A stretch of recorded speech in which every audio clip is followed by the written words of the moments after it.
Arestado isang lalaking senior citizen dahil sa dalawang insidente ng pananaksak sa Malabon. Dasawi sa krimen ng kanyang pamangkin habang sugatan ang kanyang kapitbahay. May unang balita si Bea Pinlac.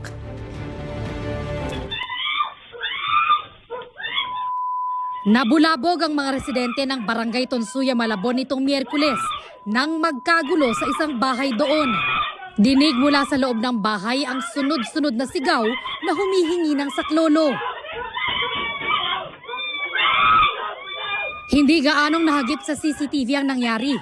Pero pinagsasaksak na pala ng 64 anyos na lalaki ang kapwa niya senior citizen na kapitbahay. Sugatan ang biktima. Kung nakatalikod ako, patay ako. Mabuti humarap ako, kahit ako gumaganon na siya sa akin. Saksak agad. Ito. Nasalo ko man. Nagwasiwas na sa akin yan. Nadamay rin ang asawa ng biktima at iba pa nilang kapitbahay na tumulong para agawin ang patali mula sa suspect. Si nanay inaagaw yung kutsilyo. Pumasok ako doon tapos inagaw ko.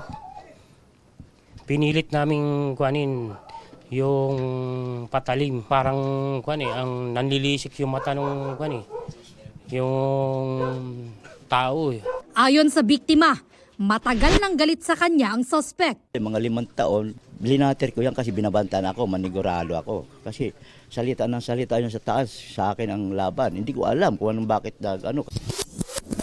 Bago pa ang pananaksak sa bahay ng biktimang senior citizen, napatay daw ng suspect sa saksak ang 33 anyos niyang pamangkin sa mismong bahay nila. Narinig ko na ang lakas ng sigaw. Umakyat ako, sabi ko nag-away na naman itong dalawa. Pakita ko yung anak ko. Dubuan na ganyan na sa dibdib niya. Hawak-hawak niya na yung dibdib niya. Tapos gaganyan ng pa ako, nakapatid pa, ambahan niya pa ako ng ganyan. Ayon sa mga kaanak nila, madalas magtalo ang magtiyuhin. Pero hindi nila inakalang hahantong ito sa karumal-dumal na krimen. Napakasakit.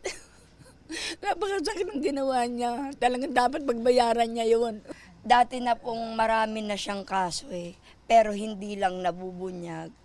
Kasi takot nga si mama baka mapatay kami lahat. Hindi lang adik sa labas ang pwedeng pumatay sa atin, pwedeng sa loob ng bahay.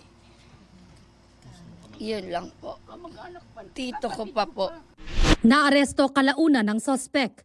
Nung rumisponde yung mga kapulisan doon sa pangyayari, ngayon, nakuha nila yung suspect, tapos sumunod yung barangay. No, sinecured yung lugar para wala nang magugulo. Tapos pinusasan ng mga pulis yung suspect para dalhin sa istasyon. Nahaharap ang suspect sa reklamong murder at frustrated murder. Sinusubukan pa namin siyang kuhanan ng pahayag. Ito ang unang balita. Bea Pinlac para sa GMA Integrated News.